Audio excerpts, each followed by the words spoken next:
En el Evangelio de Lucas, es el tercero de los 4 evangelios, y fue escrito por un griego que era médico, era una persona muy culta, y fue uno de los discípulos favoritos y más fieles que tuvo el apóstol Pablo. Lucas no conoció a Jesús, no anduvo con Jesús. Él se convirtió bajo el ministerio de Pablo, y aparte de ser médico, le apasionaba la historia.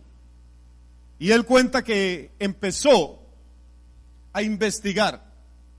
En la época de Lucas todavía había discípulos de Jesús vivos, apóstoles que habían caminado con Jesús, que estaban vivos. Entonces Lucas empezó a investigar diligentemente cómo había sido la historia de Jesús, de su ministerio, de sus parábolas, de sus enseñanzas, la crucifixión, la sepultura, la resurrección.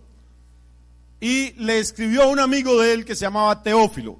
Le escribió un libro muy completo en 2 tomos.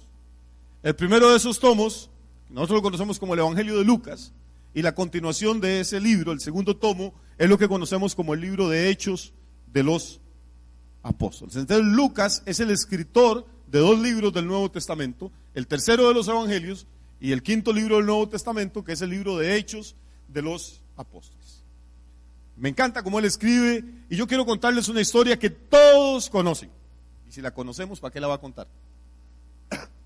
Porque yo creo que de una u otra forma Dios siempre a través de su Espíritu Santo está enseñándonos cosas nuevas en la palabra.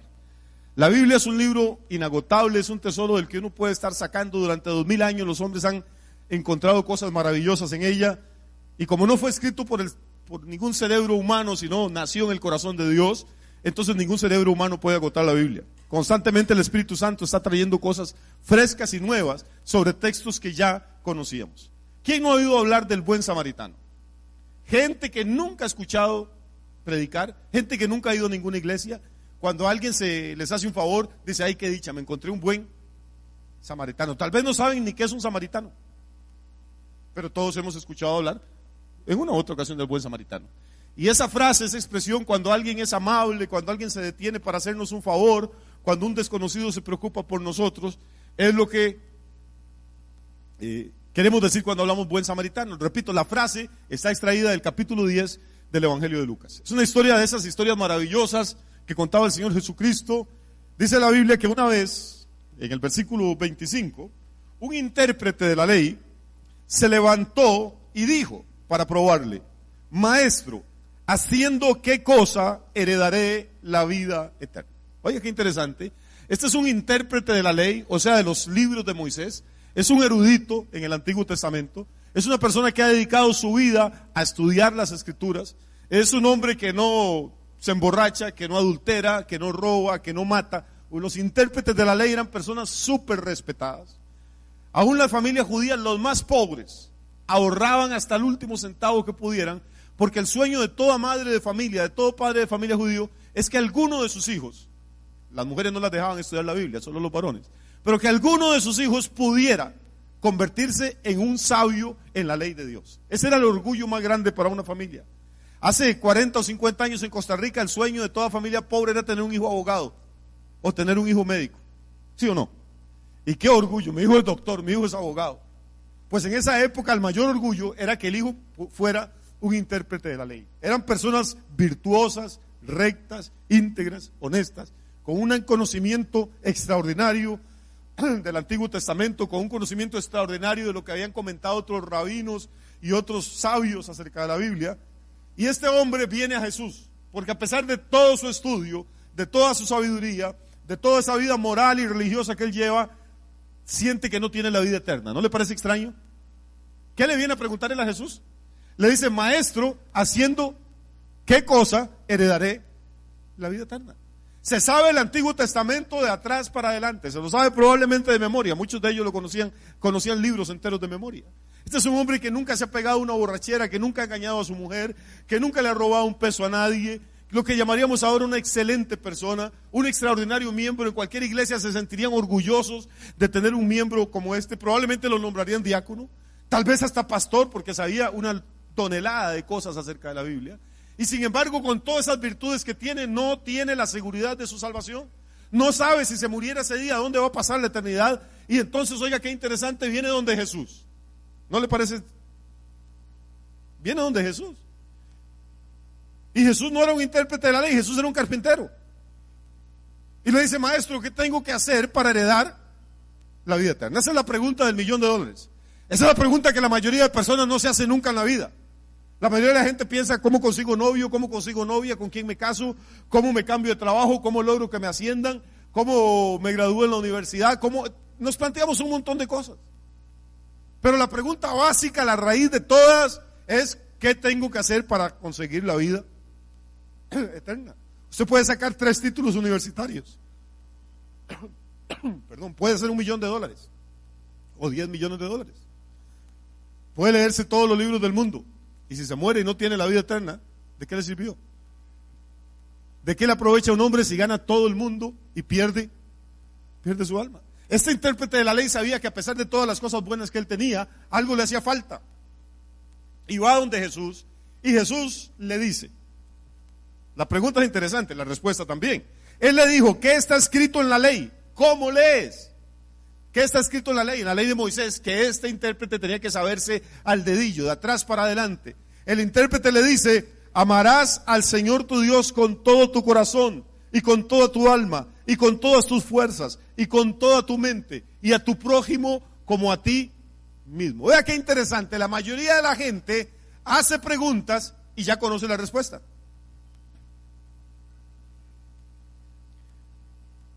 Pastor, me invitaron a un baile y ¿usted cree que sea malo ir? ¿Para qué pregunta si ya sabe? Pastor, me encanta, es un muchacho, mira qué bonito, es guapísimo y lo más amable y todo. Él no cree en Dios, pero ¿usted cree que si me hago novia de él pueda convertirlo? Bueno, al rato la convierte en atea también. La gente viene a hacer preguntas y ya conocen la respuesta. Lo que quieren, saben que lo que van a hacer tal vez no es correcto, pero quieren que alguna autoridad o alguien les apruebe. Mire, aunque 100 pastores le digan a usted que hacer algo es bueno, si no es bueno, no es bueno. Punto. Eso no es de lo que le diga el líder religioso suyo, es de lo que dice Dios, lo que dice la palabra de Dios. Este hombre viene a Jesús y Jesús le dice, ¿qué está escrito en la ley? ¿Cómo lees? El hombre dice, amarás al Señor tu Dios con todo tu corazón y con toda tu mente, con toda tu alma y con todas tus fuerzas, y amarás a tu prójimo como a ti mismo. Él sabía. Entonces Jesús le dice, bien has respondido. Versículo 28. Haz esto y vivirás. Ahora tenemos este diálogo entre estos dos personajes, Jesús, el intérprete de la ley, y hay gente escuchándolo. Y ahora el intérprete de la ley siente que las orejas se le están poniendo rojas y que como que ha sido avergonzado delante de todos porque vino a hacer una pregunta y Jesús lo manejó de tal manera que él tuvo que decir que ya sabía la respuesta. Entonces, para no quedar mal, versículo 29, él, queriendo justificarse a sí mismo, le dijo a Jesús, ¿y quién es mi prójimo? ¿Por qué? Porque la ley dice, amarás al Señor tu Dios, y luego dice, y a tu prójimo como a ti mismo. Entonces Jesús le dice, haz esto, ama a Dios y ama a tu prójimo. El intérprete de la ley, para no quedar mal, le dice, bueno, pero es que a mí no me queda claro quién es mi prójimo. Esa es otra palabra que utilizamos a menudo. Por ahí antes la gente decía, viste, mataron a un prójimo allá por San José. Prójimo lo utilizábamos como sinónimo de ser humano, de persona. En realidad prójimo, mi prójimo no es todo el mundo, como le han enseñado a uno. Prójimo tiene que ver con la palabra próximo. Prójimo es la persona que yo tengo cerca de mí. Los chinitos que están en este momento en Beijing no son mi prójimo. Los esquimales que están por allá no son mi prójimo. Mi prójimo son ustedes, mi prójimo es la gente de esta ciudad, mi prójimo es la gente del barrio. Yo no puedo amar a todo el mundo, eso es mentira. Puedo amar a Dios y puedo amar a la gente que tengo cerca. Y créame que a veces hasta para amar a los que tiene uno cerca necesita la ayuda de Dios, hermano. Porque eso es lo más difícil, ¿o no? Entonces, eso de que es que yo amo a Dios y como amo a Dios, amo a todas las criaturas y a todo el universo, bájese de esa nube, mi hermano, eso es mentira, eso es pura religiosidad, eso es pura payasada. Amar significa involucrarse, preocuparse, esforzarse por las personas, y usted no puede esforzarse, involucrarse con todo el mundo. Se esfuerza, ama y trata de bendecir a la gente que tiene más próxima a usted, y el que está próximo a usted, ese es su prójimo, ¿sí? Ahora Jesús, en vez de darle esta explicación tan complicada que yo le estoy dando a usted, le contó una historia muy bonita al intérprete de la ley. El intérprete le interroga y le dice, ¿quién es mi prójimo? Entonces Jesús le cuenta una historia. Y esta historia es lo que vamos a tratar de analizar en esta mañana y sacar dos lecciones que yo creo que son muy importantes para nuestra vida diaria. En el versículo 30 dice: respondiendo Jesús le dijo: un hombre descendía de Jerusalén a Jericó y cayó en manos de ladrones, los cuales le despojaron e hiriéndole se fueron, dejándole medio muerto. Aconteció que descendió un sacerdote por aquel camino y viéndole pasó de largo. Asimismo un levita, llegando cerca de aquel lugar y viéndole, pasó de largo. Pero un samaritano que iba de camino, vino cerca de él y viéndole, fue movido a misericordia. Y acercándose, vendó sus heridas, echándoles aceite y vino, y poniéndole en su cabalgadura, lo llevó al mesón y cuidó de él. Otro día al partir, sacó 2 denarios y los dio al mesonero, y le dijo: cuídamele, y todo lo que gastes de más, yo te lo pagaré cuando regrese. ¿Quién pues de estos 3 te parece que fue el prójimo del que cayó en manos de los ladrones? Él le dijo: el que usó de misericordia con él. Entonces Jesús le dijo: ve y haz tú, ¿qué? Lo mismo. Muy bien, entonces tenemos a este señor, un intérprete de la ley, que empieza la conversación con Jesús con una pregunta clave: ¿qué tengo que hacer para tener la vida eterna? Jesús lo va llevando poco a poco hasta que el hombre dice: lo que tengo que hacer es amar a Dios con todo mi corazón y a mi prójimo como a mí mismo. Cuando Jesús lo pone ahí entre la espada y la pared, él quiere escaparse y dice: bueno, pero entonces ¿quién es mi prójimo? Y Jesús le cuenta esta historia maravillosa.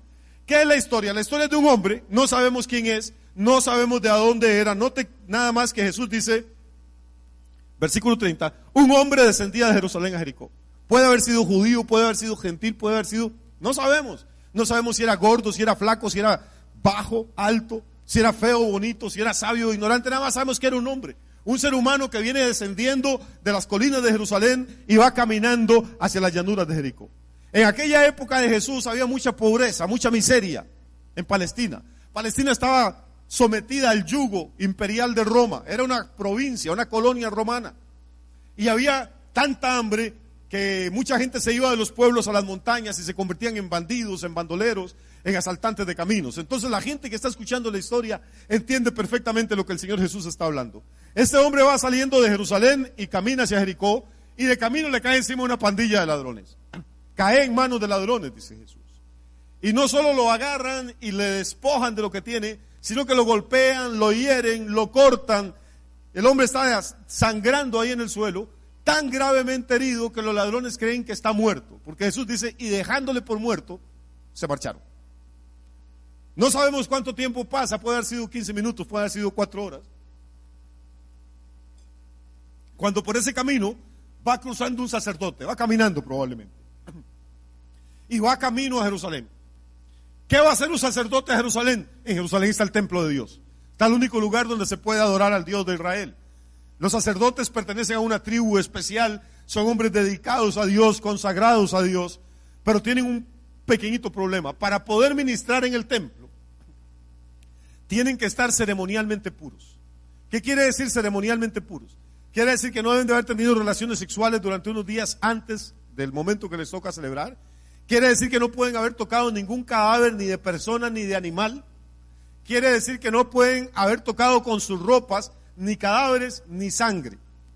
Y este sacerdote va apurado porque necesita ir a celebrar los oficios religiosos al templo. Y a medio camino oye unos quejidos y unos pujidos y ve movimiento y se acerca ahí probablemente a la cuneta. Y hay un hombre roto, quebrado, quejándose, pidiendo misericordia, pero está lleno de sangre. El sacerdote piensa: ok, este tipo necesita mi ayuda, pero si me detengo y lo limpio, voy a tener un problema. ¿Cuál es el problema? El problema es que la sangre de él me va a tocar las manos, me va a tocar la ropa, y entonces no voy a poder subir al templo, al culto, a adorar a Dios. Entonces le dice: mijito, que Dios me lo acompañe, yo voy deprisa. El tipo sigue revolcándose, sigue quejándose, no puede ni siquiera levantarse a caminar. Está tirado en el suelo, lo dejaron como muerto. Y de pronto pasa un levita. Los levitas son también gente muy especiales, no son sacerdotes, no pueden degollar animalitos en el templo para ofrecer sacrificios, pero pueden quemar incienso, pueden ayudar a los sacerdotes, pertenecen a una tribu especial, la tribu de Leví, una de las 12 tribus del pueblo escogido de Dios. Este levita también lleva prisa, posiblemente eran buenos evangélicos y iban tarde para el culto. Y va corriendo y también oye los gemidos y también ve el movimiento ahí en la cuneta y dice, ay, pobrecito, que esa la, uy, mi hermano, cómo lo dejaron, y qué bárbaro. Ay, Dios mío, el bracito cómo le quedó, ay, la cabeza se la abrieron, ay, pobrecito, que Dios lo bendiga, y sigue corriendo. Ahora, entienda que están pasando los minutos o las horas y cada vez nuestro herido está peor. La hemorragia lo está debilitando, las heridas se están infectando, ya de tener fiebre, cada vez está más hecho una desgracia este pobre. El tercer personaje que pasa ahí, según la historia que cuenta Jesús, es muy interesante, es un samaritano. Los samaritanos no eran ni sacerdotes, ni levitas, ni siquiera judíos. Los samaritanos eran vistos con desprecio por los judíos, tenían fama de maleantes, tenían fama de corruptos, vivían en una provincia precisamente que se llamaba Samaria. Cada vez que la palabra samaritano aparece en la Biblia es con un contenido negativo. Los samaritanos no eran judíos puros, vivían en una provincia que los asirios habían conquistado hacía muchos siglos, se habían llevado a los judíos que vivían ahí, se los llevaron, los deportaron y poblaron esa provincia con paganos, gente que adoraba a otros dioses. Los samaritanos tenían una religión aparte, tenían un profeta aparte, celebraban sus cultos en un templo distinto, en un monte que se llamaba el monte Gerizim, y no se mezclaban con los judíos. Los judíos despreciaban tanto a los samaritanos que si un samaritano tomaba agua en un vaso, ningún judío iba a tomar agua en ese vaso jamás. Si un samaritano se había servido comida en un plato, un judío jamás iba a utilizar ese plato. De hecho, una vez Jesús cruzando por Samaria se encontró una mujer, recuerdan en el Evangelio de Juan capítulo 4, ¿sí? Se encontró una mujer sacando agua de un pozo y le dijo, oiga mujer, ¿me das agua de beber? Y la mujer se quedó con la boca abierta y dice, ¿cómo tú que eres judío me pides de beber a mí, que soy samaritana? Porque los judíos no tocaban nada que los samaritanos hubieran utilizado. Por eso es que la mujer estaba asombrada. Así es que primero pasa un personaje que todo el mundo supone que es excelente, un hombre de Dios, un sacerdote, pero no puede contaminarse y sigue su camino. Luego pasa un levita que pertenece a una tribu escogida por Dios para servir en el santuario, pero no puede detenerse porque lleva prisa para el culto. Ahora viene el malo de la película. Toda la gente que está, usted sabe cómo termina esta historia, pero cuando Jesús la contó la primera vez, la gente no sabía. Y cuando Jesús dice, viene el sacerdote, la gente está, dice, ahora sí se va a agachar y lo va a ayudar. Y no, dice, Jesús siguió de largo. Y luego Jesús dice, oiga, y por allá se ve que viene un levita, y la gente dice, ahora sí este se agacha y lo junta. Y no, dice, Jesús siguió de largo. Jesús está creando una tensión dramática con la historia. Y luego Jesús mete a este tercer personaje y dice, y ahora viene un samaritano, y la gente dice, pobrecito, el samaritano va a coger una piedra y le da por la cabeza, y lo poco que le quedaba a este hombre, la ropa y las sandalias, se las va a quitar y se las roba. Toda la gente está esperando que el samaritano haga esto porque eran los malos de la película. Pero cuando Jesús dice, viene un samaritano y se detiene, se detiene y ¿qué hace? Versículo 34 dice que se acerca. Oigamos lo que hace. Número uno, ¿qué? Se acerca. A ese, como es samaritano, no le da miedo contaminarse con sangre, de por sí no le dejan entrar al templo. Lo mismo le da atrás que en ancas. Lo mismo le da lavado que sucio, porque no lo van a dejar entrar al templo. Entonces él, número uno, no tiene temor, se acerca. Número dos, dice, vendó sus heridas echándoles aceite y vino. ¿No le parece interesante? El aceite era caro y el vino era caro. Y luego dice, le pone en su cabalgadura. O sea, este samaritano venía en un burro o en una mula o en un caballo, no sabemos, pero viene en cabalgadura, se baja de la cabalgadura, atiende al moribundo, le pone vino en las heridas, el vino tiene alcohol, es para desinfectarle, y luego le pone aceite, el aceite es para suavizar y ayudar en el proceso de cicatrización, y luego le venda las heridas para que parar la hemorragia, y luego lo pone en su montura, en su caballo o en su mulo, y el samaritano sigue a pie para que el herido vaya a caballo. ¿No le parece fantástico?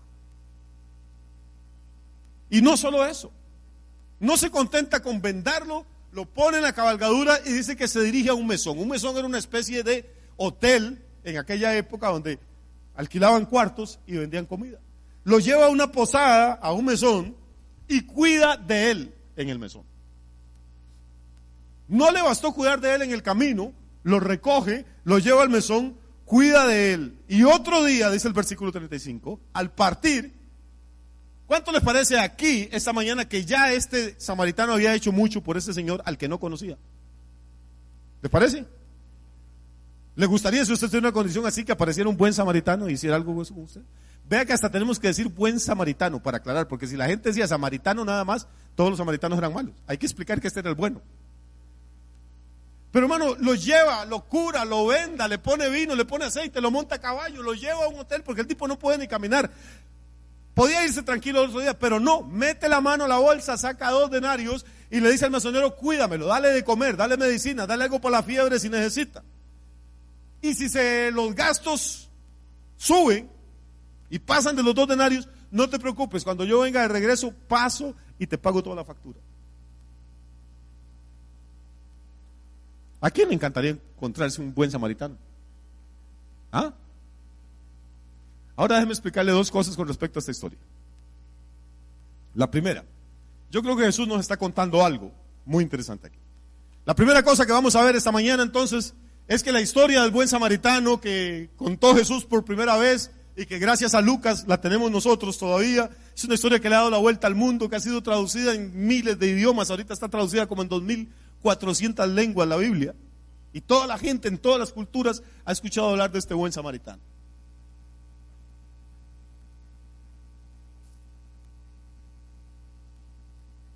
La primera cosa que yo creo que Jesús nos está enseñando es que existen 3 clases de personas. ¿Están tomando notas?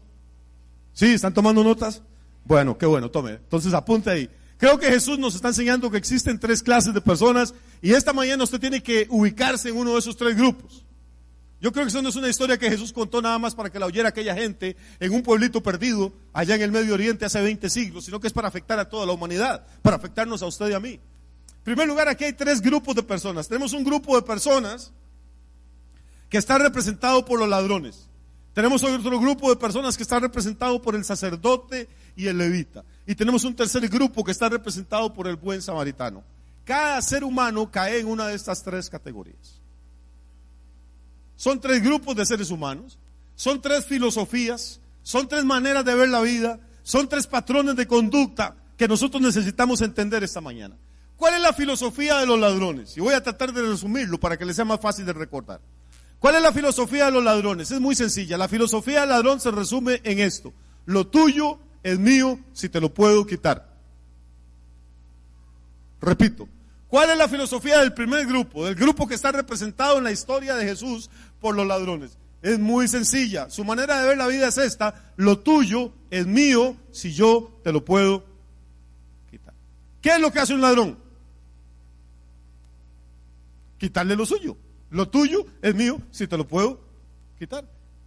Ahora, si usted se defiende y todo, pues el ladrón no se lo va a quitar, es si te lo puedo quitar. ¿Sí o no? Este samaritano no se pudo defender y el ladrón lo despojó, lo hirió y lo dejó medio muerto desangrándose.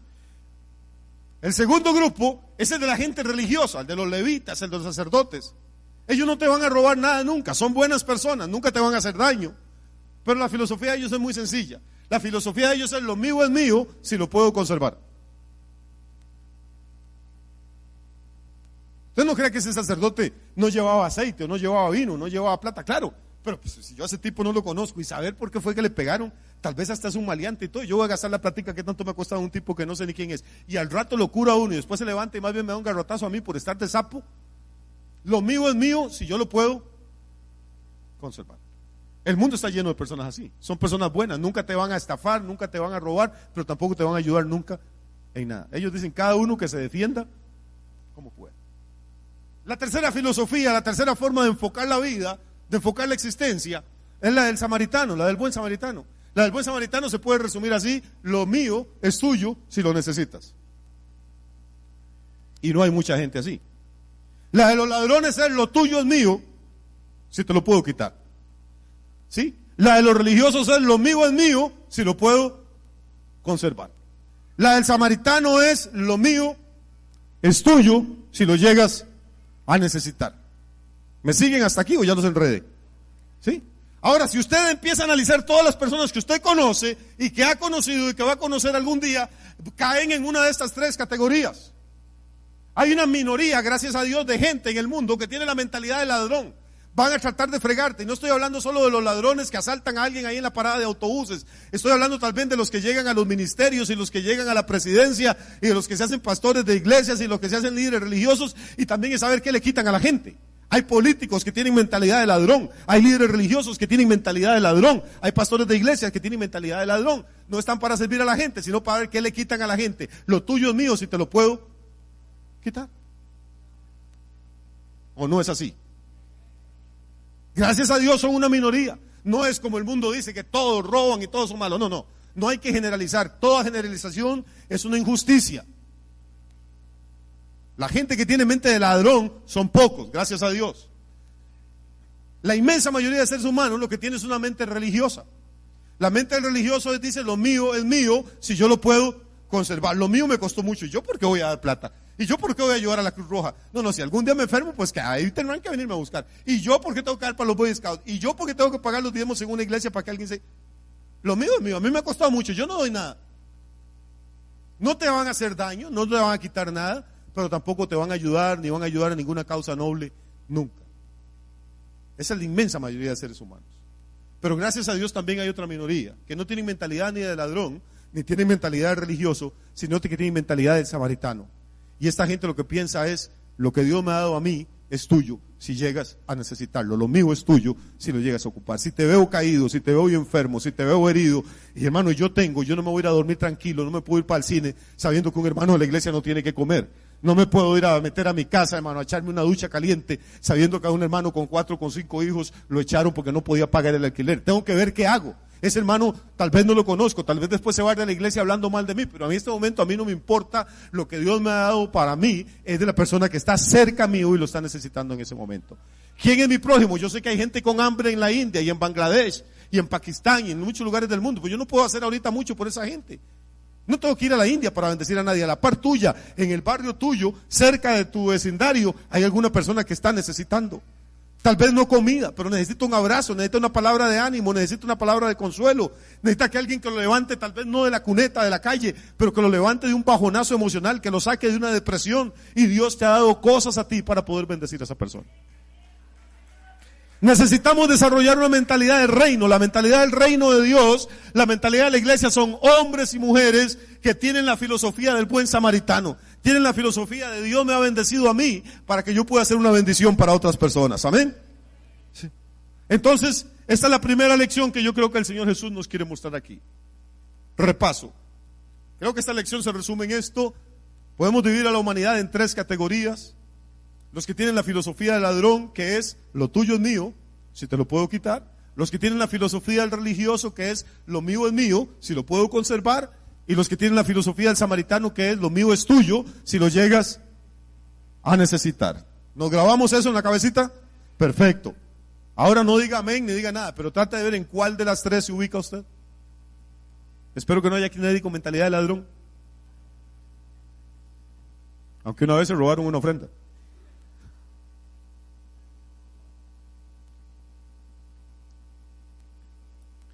Pero las iglesias están llenas de buenas personas, todas las iglesias, hay gente buena, gente honrada, gente trabajadora, gente honesta, pero hay gente que trata de vivir para ellos mismos y se cierra en una burbuja y no les importan las necesidades de los demás. Pero las iglesias de avanzada, las iglesias de punta, las iglesias donde hay una unción de conquista, las iglesias donde hay una revelación de la palabra de Dios, empiezan a desarrollar una mentalidad de buen samaritano. Hay gente que entiende que Dios los está bendiciendo para que ellos puedan bendecir el reino, para que puedan bendecir a otras personas. Y yo declaro en el nombre de Jesús que en esta congregación Dios está levantando cientos y cientos de hombres y mujeres con una mentalidad de samaritano, con una mentalidad de generosidad, con una mentalidad de prosperar y de ser bendecidos para poder bendecir a otras personas. Esa es la primera lección resumida. La segunda lección es que esto tiene una aplicación espiritual. Más allá de una anécdota, más allá de una parábola, más allá de una historia que contó Jesús hace 2000 años, yo creo que esto podemos aplicarlo al mundo espiritual. Es interesante que Jesús empieza la historia contando acerca de un hombre y no dice qué hombre. No da ninguna descripción. Puede ser cualquier hombre, puede ser usted, puede ser yo. Y ese hombre es atacado ¿por quién? Por ladrones. ¿Sabe qué es un ladrón en el Nuevo Testamento? ¿Sabe qué es un ladrón en la mentalidad de Jesús? Jesús dice, el ladrón no viene sino para robar, para matar y para destruir. Estaba hablando de Satanás. En la mente de Jesús, ladrón es la palabra que define perfectamente a Satanás. ¿Por qué? Porque Jesús dice en Juan capítulo 10, el ladrón no viene sino para hurtar, para matar y para destruir. ¿Qué le hicieron estos ladrones al samaritano? Le robaron, le destruyeron y querían matarlo. Entonces note qué interesante. Bajo el ataque de los ladrones, este hombre queda herido, queda incapacitado para levantarse, queda desangrándose lentamente, queda lleno de golpes, de magulladuras. Su vida está en peligro si alguien no le ayuda. Pasan los representantes de la religión de ese entonces, una buena religión, la religión judía, revelada por Dios, ordenados, organizados, guapos, elegantes. Pero la religión pasa, lo mira de lado y dice: qué pena que esté sufriendo tanto, pero yo no puedo, estoy ocupado, tengo que ir al templo. Y no, la religión no puede hacer nada por el hombre que ha caído en manos del ladrón. Lo más que pueden decir: ay, pobrecito ese borracho, mire cómo lo tiene el diablo. Ay, pobrecito ese señor, mire ese muchacho cómo lo tiene la piedra. Ay, tan guapa que era esa niña, mira cómo la tiene la droga. Ay, tan linda que era esa muchacha y mira la embarazada ya por quinta vez. Eso es lo más que hace la religión. O te tiene lástima o te critica. O pasa y te dice: nadie lo tenía saliendo solo en la noche, usted sabe que aquí hay ladrones, ¿para qué sale? Porque hay gente que tras de que uno está mal todavía pasan y lo regañan. La religión o te ignora o te regaña, te dice que lo que te está pasando es castigo de Dios, que eres un malvado, que eres un pecador, y sigue caminando y no hace nada. Pero bendito sea Dios, yo creo que en esta historia el samaritano representa al Señor Jesucristo. Creo que el hombre que cayó en manos de los ladrones es usted, soy yo, es usted, querida hermana, es usted, querido amigo que me está viendo allá. Jesús no lo describió para que pudiéramos meternos en ese molde cualquiera de nosotros. Y todos nosotros, tarde o temprano, hemos sido heridos por Satanás. Hemos sido heridos en nuestro espíritu, en nuestras emociones, en nuestro cuerpo, en nuestra familia, en nuestras finanzas. Y créame que cuando el diablo te da y te hiere, duele, porque no da para golpearte, da para matarte. Hay gente aquí a la que el diablo le ha robado el gozo, le ha robado la paz, le ha robado la inocencia, le ha robado la salud, le ha robado la familia, le ha robado las finanzas. Satanás es un ladrón por excelencia. Eso es lo único que sabe hacer: robar, matar y ¿qué? Y destruir. No sabe hacer otra cosa, es su oficio y es muy bueno haciéndolo. Y lamentablemente, querido que me escuchas y que me miras en esta mañana, la religión, el sacerdocio, los levitas, los católicos, los evangélicos, los mormones, los niños de Dios, nadie puede hacer nada. Una vez que el diablo lo agarró a uno y le dio y lo tiene tumbado ahí en la zanja agonizando, no puedes hacer nada. El mundo entero va a desfilar a la par tuya y no te va a poder levantar de ahí. Tu madre no te puede sacar de ahí, tu padre no te puede sacar de ahí, la filosofía no te va a sacar, el dinero no te puede rescatar, el estudio y la posición académica no te pueden levantar de donde el diablo te dejó postrado. Tienes que esperar que venga alguien más poderoso que Satanás y te saque de ahí. Gracias a Dios que la historia no termina con el sacerdote, ni con la herida, ni con el levita. La historia termina con un buen samaritano. Y ese samaritano, Jesús estaba hablando de él mismo, querido amigo. Así como los samaritanos eran despreciados, la gente de su época despreció a Jesús. Tanto que lo desnudaron, lo azotaron y lo clavaron en una cruz. Pero el samaritano que la gente despreciaba fue el que trajo salvación en esta historia. Y el Cristo que los hombres despreciaron y muchos desprecian todavía, es el único que puede levantarte de donde estás tumbado, es el único que trajo salvación al mundo, y en ningún otro hay salvación sino solo en el nombre de Cristo Jesús. ¿Qué hace el samaritano? ¿Qué hace Jesús? Número uno, recuerde que viene en una cabalgadura, ¿sí? ¿Dónde está el herido? Está en el suelo. El que viene en la cabalgadura obviamente está mucho más alto. ¿Qué hace? Lo primero que hace es que se baja de la cabalgadura y se acerca. Jesús estaba mucho más alto que usted y que yo, mi hermano. Usted y yo vivíamos aquí en este planeta y Jesús estaba sentado a la diestra del Padre. Lo primero que hace Jesús para ayudarnos es que se baja de donde estaba, se encarna y se acerca a nosotros. El Verbo se hizo carne y habitó entre nosotros y vimos su gloria, gloria como el unigénito del Padre. Pero Jesús no vino a este mundo para decir: uy, qué malos que son, qué pecadores, qué feos, uy, lo que están haciendo, mire, los voy a mandar al infierno. No, no, dice: yo no he venido para perder al mundo, sino para salvar al mundo. Vino no para criticar, no para juzgar, vino para bendecirnos y levantarnos y restaurarnos. La Biblia dice que el samaritano aplica vino sobre las heridas y luego pone aceite. ¿Sabe de qué ese es un símbolo? El vino es un símbolo de la sangre en el Nuevo Testamento. Jesús tomó la copa, la última cena, de vino y le dijo: tomad y bebed, esto es mi ¿qué? Sangre. El vino es un símbolo de la sangre. Cuando Jesús cuenta la historia y dice que va a aplicar vino sobre nuestras heridas, está hablando que lo único que nos puede sanar realmente y salvar de la muerte es la sangre del Cordero que fue derramada en la cruz del Calvario. Y luego de desinfectar con vino pone aceite. ¿Sabe de qué es un símbolo el aceite? En el Nuevo Testamento el aceite es un símbolo de la unción del Espíritu Santo, del óleo de Dios. Una vez que una persona ha sido lavada con la sangre de Cristo, que ha sido perdonada de sus pecados, que ha sido restaurada de las heridas que Satanás le causó, el Espíritu de Dios viene a morar en esa persona. Por eso la Biblia dice que somos templo del Espíritu Santo. El aceite de Dios entra en nosotros. Ahora vea qué maravilla, ya tenemos gente que ha sido lavada por la sangre de Cristo y sellada por el Espíritu Santo. Entonces el buen samaritano coge el caballo y se va y nos deja solos. No se contentó con lavarnos con su sangre, no se contentó con darnos de su aceite, sino que dice que nos lleva al mesón. ¿Sabe qué es el mesón? Hello, ¿sabe qué es el mesón? ¿Saben qué es el mesón? Es el lugar donde usted está adorando a Dios esta mañana. El mesón es la casa de Dios. Es el lugar donde uno le cambian los vendajes, donde le dan sopita hasta que se levanta, hasta que se ponga fuerte. Es el lugar donde somos alimentados con la palabra de Dios, donde recibimos el cariño de los hermanos, donde somos exhortados cuando tienen que exhortarnos, donde somos animados cuando estamos caídos emocionalmente, donde nos instruyen, donde nos disciplinan, donde aprendemos los conceptos básicos del Evangelio, donde aprendemos a adorar a Dios y amarle en espíritu y en verdad. Hay un concepto hoy en día de que ya usted no necesita la iglesia, que esto es solo usted y Diosito, y que en su casa usted puede tranquilo, que eso de las iglesias no, porque no, hermano, déjese de cosas. Jesús tomó al herido, lo limpió con su sangre, le puso su aceite, pero no lo dejó solito, se lo llevó al mesón. No hay ninguna iglesia perfecta, desengáñese. Es más, si usted encuentra algún día una iglesia perfecta, aléjese de ella, porque si usted entra la va a echar a perder. Si usted busca una iglesia perfecta, nunca la va a encontrar. Lo que tiene que buscar una iglesia donde prediquen la verdadera palabra de Dios, donde adoren a Dios en espíritu y en verdad, donde a usted lo amen y no lo manipulen ni lo utilicen. Donde el liderazgo está interesado en su crecimiento, en bendecirlo a usted, en bendecir sus negocios, en bendecir su familia. Donde usted no sea un número más, ni una cifra, sino un hijo o una hija del Dios viviente funcionando dentro de una parte del cuerpo de Cristo.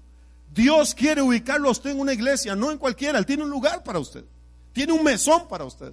Y oiga la maravilla es que el samaritano no se queda a dormir en el mesón, deja al hombre ahí, se queda unas horitas con él y después se va. ¿Sí? ¿Se va o no? Y antes de irse saca 2 denarios y se los da al mesonero y le dice: toma para los gastos. Cuando yo vuelva, y esto es lo que me maravilla de esta historia, ¿sabe qué le dijo? Él dijo que él iba a volver al mesón. No dijo si mañana vengo, si la otra semana o el otro año, pero dijo: vuelvo. Y cuando vuelva te voy a pagar lo que haga falta. Ay, hermano, si el mesón es la iglesia, ¿sabe quiénes son los mesoneros? Son los líderes, los hombres, las mujeres de Dios, los que sirven a Dios, los apóstoles, los profetas, los evangelistas, los pastores, los maestros, los diáconos, los ancianos de la iglesia, los que restauran los heridos, los que cuidan las ovejas. Hermano, hay salario de parte de Dios para usted si usted se involucra a servirle a Dios. Hay promesa de Dios, y si lo que Dios le está dando no es suficiente todavía, cuando Él venga, porque vuelve, le va a pagar lo que le haga falta.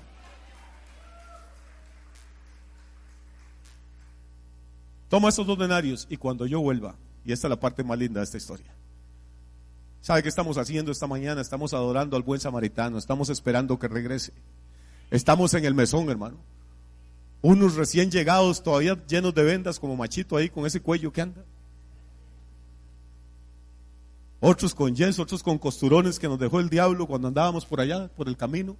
Otros ya casi restaurados. Hay pacientes en diferentes etapas de recuperación, hermano. Por eso en la iglesia no estamos para criticar a nadie. Cuando usted ve a un hermano que no se comporta como usted cree que debería comportarse, quédese callado, hermano. Usted no sabe qué daño le hizo el enemigo a él y no sabe lo que Dios está tratando con él. Así como alguien tuvo paciencia con usted, tenga usted paciencia con nosotros. Dios no nos tiene aquí como jueces, nos tiene como enfermeros, como auxiliares de enfermería, nos tiene como misceláneos, nos tiene ayudando a cambiar vendas, nos tiene ayudando a poner pomada en las heridas de la gente, hermano. Una iglesia no es un lugar para condenar a nadie ni para maldecir a nadie, es un lugar para restaurar, para sanar y para bendecir. Y este es un trabajo que aunque a alguna gente no le guste y alguna gente no crea, tiene salario, no de parte de los hombres, tiene salario de parte de Dios. Así que, amado, en esta mañana yo quiero preguntarte si estás herido, si tienes dolores, si reconoces que en tu vida el enemigo te ha hecho daño. Deja de esperar que pase alguien a levantarte, ya vino uno. Deja que Él te ponga en su cabalgadura, deja que Jesús ponga su sangre bendita sobre tus heridas, ponga el aceite y la unción de su Espíritu Santo sobre tus llagas y deja que Él te lleve al mesón. Y déjate cuidar, déjate enseñar, déjate discipular, déjate entrenar en la palabra de Dios. Y un día muy cercano vamos a oír con sonido de trompeta y con voz de mando y con voz de arcángel que el samaritano vuelve a recoger a los que él había levantado del camino, a los que él había curado, a los que él había vendado, hermano. Yo sinceramente, lo he dicho muchas veces y no me voy a cansar de repetirlo, si viviéramos 1000 vidas no tendríamos con qué pagarle al Señor Jesús lo que ha hecho por nosotros. Vamos a poner de pie esta mañana. Y ahí en tu casa, en el lugar donde tú estés escuchándonos o mirándonos, sería muy bueno que le dijeras al Señor Jesús: Señor, gracias por haberte bajado del caballo, gracias por haber venido del cielo hasta este planeta, gracias por haber tocado mi vida, gracias por dejarme escuchar esta palabra que puede cambiar mi destino eterno. Si estás aquí en la casa, puedes decirle, levantar tus manos esta mañana. ¿Hay alguien aquí que haya sido restaurado por Jesús, que haya sido levantado, que haya sido perdonado, que haya sido ungido por el Rey del Cielo? Entonces levanta tu mano y adórale. Y tú que estás allá en tu casa, puedes decirle con tus propias palabras: Señor Jesús, necesito el bálsamo, necesito la sanidad, necesito tu salvación. Entra a mi vida, entra a mi familia, visita mi negocio, visita mi profesión, Señor. Hazme un hijo, una hija del Dios viviente. Yo quiero ser sacado de la cuneta y quiero ser llevado al mesón. Padre, en esta mañana te damos gracias. En el nombre bendito de Jesús, por tu amor, por tu maravillosa misericordia, por tu compasión hacia nosotros. Gracias por haber dejado el trono de tu gloria para venir a este planeta. Gracias porque no tuviste miedo de contaminarte acercándote a nosotros, sino que pusiste sangre, pusiste aceite, pusiste bálsamo en nuestras heridas. Y estamos, Señor, en medio de este proceso de sanación, en medio de este proceso de restauración, donde tú, a través de tu palabra, a través de tu Espíritu Santo y a través de nuestros hermanos y hermanas, nos alimentas, nos sostienes, nos levantas y nos impulsas a seguir adelante, Señor. Gracias por la iglesia, gracias por el lugar donde somos cuidados, donde somos alimentados, donde somos entrenados, mientras que tú regresas por tu pueblo, Señor. Gracias, Dios, por esta semana que está empezando, la ponemos en tus manos y bendecimos cada persona que está escuchando esta palabra en cualquier lugar del planeta donde esté, que tu mano de poder y de milagros se extienda para bendecirlos y para ministrarles tu amor y tu paz, en el nombre de Jesús.